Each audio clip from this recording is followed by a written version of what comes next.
Falando sobre a história do sistema prisional, vale lembrar que estamos nos tratando de uma evolução da pena, porque, por exemplo, na antiguidade desconhecia-se totalmente a privação da liberdade.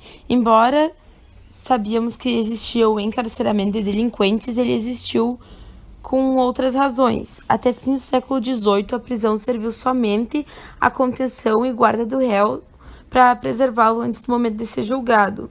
Então, que era fundamentalmente acabava em pena de morte e penas corporais como mutilação, açoites.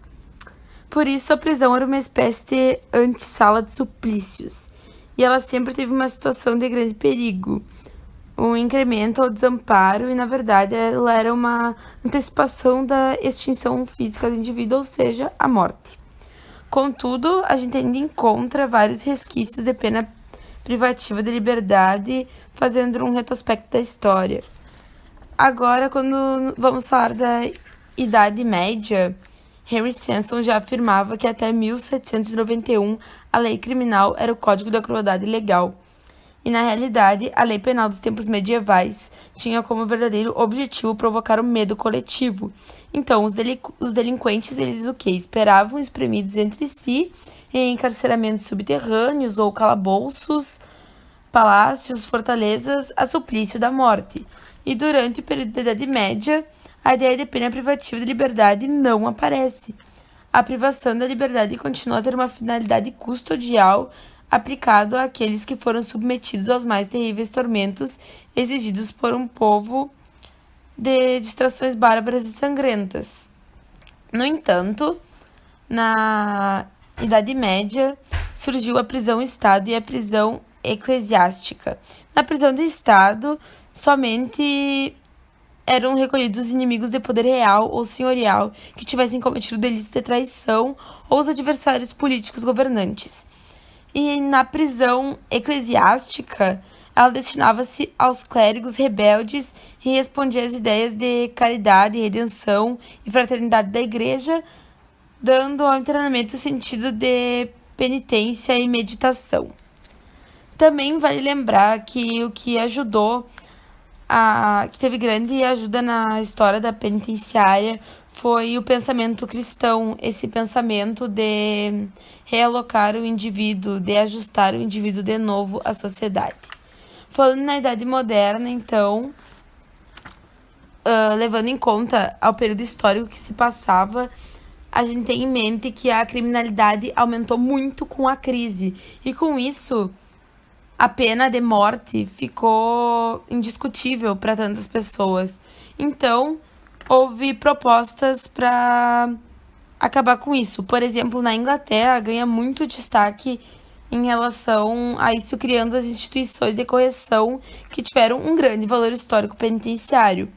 Então, as finalidades dessas instituições eram a reforma dos delinquentes por meio de trabalho e da disciplina, e ele era orientado pela convicção, como todas as ideias que inspiravam o penitenciarismo clássico. Essas casas de correção foram vistas como um aspecto muito positivo e até se encontra uma lei em 1575 onde definia a sanção para vagabundos, determinando a construção de uma casa de correção por contato pelo menos. Posteriormente, foi criadas workhouses que tinham basicamente o mesmo intuito, onde o indivíduo trabalhava dentro para tentar ser reassociado à sociedade.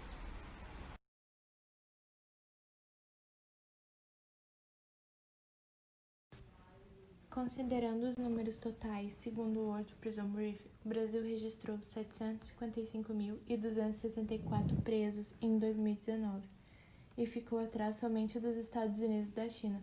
Na análise percentual por 100 mil habitantes, o país ocupa a 21ª posição do ranking. Os dados do Infobem e de diversas pesquisas produzidas ao longo dos anos, como os relatórios do Instituto Terra, Trabalho e Cidadania, reforçam um perfil comum da população carcerária. A maioria das pessoas presas são jovens, negras, possuem baixa escolaridade e são de baixa renda. No caso das mulheres, a maioria são mães e as principais ou muitas vezes as únicas responsáveis pelo núcleo financeiro e afetivo de suas famílias. Ainda segundo o Infobem, no ano de 2019, do total de pessoas privadas de liberdade, 34% sequer foi condenada, isto é, 263.404 pessoas ainda estavam aguardando julgamento, porém já ocupavam os estabelecimentos prisionais, estando categorizadas como presos provisórios. De acordo com os infográficos do CISDBem do ano de 2020, nos últimos anos há uma taxa de crescimento das prisões provisórias que se mantém constante, principalmente em relação ao encarceramento feminino, com um aumento proporcional maior que o masculino.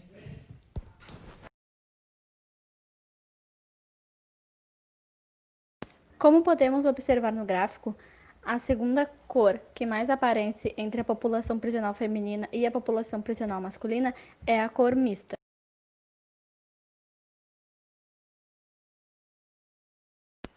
Já na faixa etária, a segunda idade que mais aparece na população prisional feminina é a idade de 46 a 60 anos.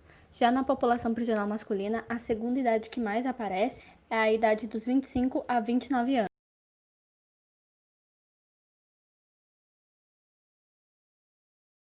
No grau de instrução da população carcerária feminina, o segundo que mais aparece é o ensino médio incompleto.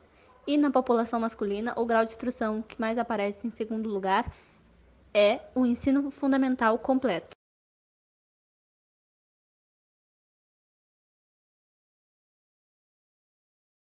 Os dados aqui apresentados foram tirados diretamente da SUSEP, da Superintendência dos Serviços Penitenciários. Atualmente, o Rio Grande do Sul conta com 40.459 pessoas presas, sendo 38.358 homens e 2.101 mulheres. No Rio Grande do Sul, a população carcerária, tanto masculina quanto feminina, a cor que mais predomina é a cor branca, e o grau de instrução que mais aparece é o ensino fundamental incompleto. Em seguida, vem a faixa etária, com o maior percentual entre homens e mulheres é de 35 a 45 anos. E o município com o maior número de encarceramento é Porto Alegre, com 7.179 presos. Em seguida, Canoas, com 1.575 e, em terceiro lugar, Caxias do Sul, com 1.460 encarceramentos. Na cadeia pública de presídio central, que é sempre superlotada, a população carcerária atual é de 3.476 presos, sendo que a capacidade de ocupação máxima é de 1.824. Na penitenciária modulada estadual de Charqueadas, a capacidade é de 976 e atualmente tem 1.327 presos, valores muito acima do que os dois complexos podem suportar de preços. E o Instituto Psiquiátrico Forense tem 169 pessoas cumprindo medida de segurança. A capacidade máxima é de 441 presos.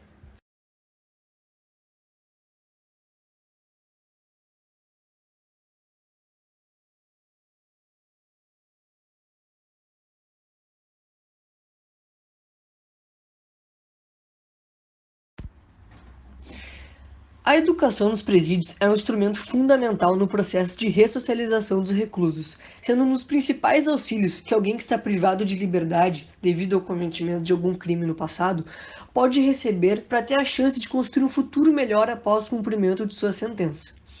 Segundo o Levantamento Nacional de Informações Penitenciárias, o Infopen, dos mais de 700 mil presos no Brasil, 8% são analfabetos, 70% não concluíram o ensino fundamental, 92% não concluíram o ensino médio e não chega nem a 1% os que concluíram ou sequer ingressaram no ensino superior. Isso nos mostra que o nível educacional dos indivíduos que ingressaram no sistema carcerário brasileiro é muito baixo. E isso reduz muito as suas chances de ingressar no mercado de trabalho, o que consequentemente os leva ao caminho do crime, infelizmente. Assim, fica evidente a necessidade de programas educacionais nos presídios para garantir a esses reclusos um bom retorno à sociedade, sem novas transgressões e com novas oportunidades a eles. Na teoria, a legislação brasileira garante diversos programas de educação no sistema prisional, porém na prática elas não existem.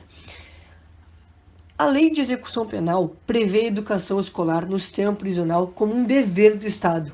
Porém, como nós vimos anteriormente, menos de 13% da população carcerária possui acesso à educação.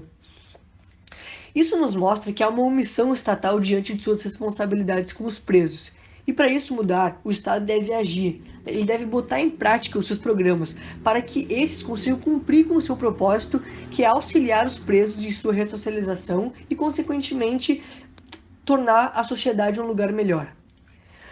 Um exemplo de programas previstos na nossa legislação é o inciso 1º do artigo 126 da Lei de Execução Penal, que diz que a cada 12 horas de frequência escolar, o condenado poderá diminuir sua pena em um dia. Porém, na maioria dos presídios, mesmo que os seus reclusos queiram estudar, mesmo que seja para diminuir a pena, eles não vão conseguir, pois apenas 50% das unidades prisionais brasileiras possuem salas de aula destinadas a programas de educação.